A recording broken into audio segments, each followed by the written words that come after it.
Gold, right? 3-4 వస్తువులు రాయి. వెండి, సిల్వర్ అని తెలియని బంగారము, రైట్? వెంజం రాసాలి. 3 హార్సెస్, గుర్రాలు చెప్పాలి. గుర్రాలు ఎప్పటి నుంచి ఏ దేశం? రాసుకోవాలి. Horses imported from Persia country అని రాయింది. Horses imported from Persia country. ఇప్పుడు బుక్లో లేని పాయింట్ ఏంటంటే క్లారిటీ ఇస్తున్నా. ఒకటి ఎలిఫెంట్ యొక్క టీత్స్, రెండోదేమో గోల్డ్. ఇది బుక్లో మనం ఏ కంట్రీ నుంచి గుర్తులు ఎక్కువ శాతం ఎక్స్పోర్ట్ చేశారని అడిగితే పేరు పెట్టండి. ఇది ఇథియోపియా. ఇందులో మోస్ట్ ఇంపార్టెంట్ ఇది అన్న నోటన్ రాసు.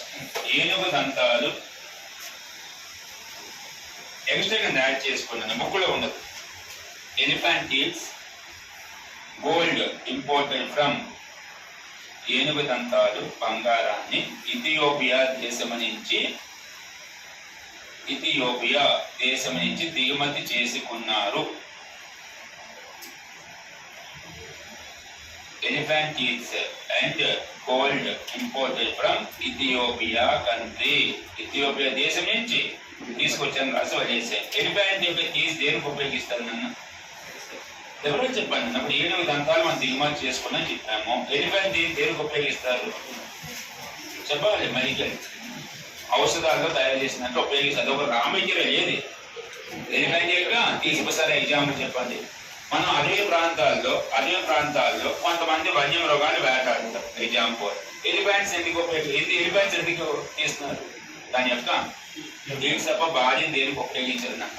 టైగర్స్ దేనికి వెంటాడుతున్నారు చెప్పండి. ఎవరు చెప్పండి. టైగర్స్ ఎందుకు కంటిన్యూ చేస్తున్నారు?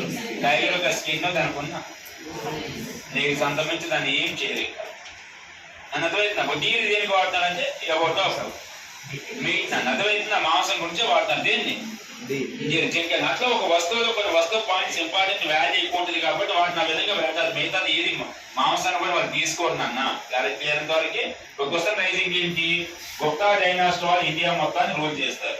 ఇప్పుడు సీ పోర్ట్, ఇటువైపు సీ పోర్ట్ ఏంటి, ఇటువైపు సీ పోర్ట్ అని అంటాడు. ఇదేమో ఈస్టర్న్ సీ పోర్ట్ అయింది, ఇది వెస్టర్న్ సీ పోర్ట్. ఈ పాత నెంబర్ ఆఫ్ ఈస్ట్ వైపు బాగా గుర్తుపెట్టుకోండి. ఆ సీ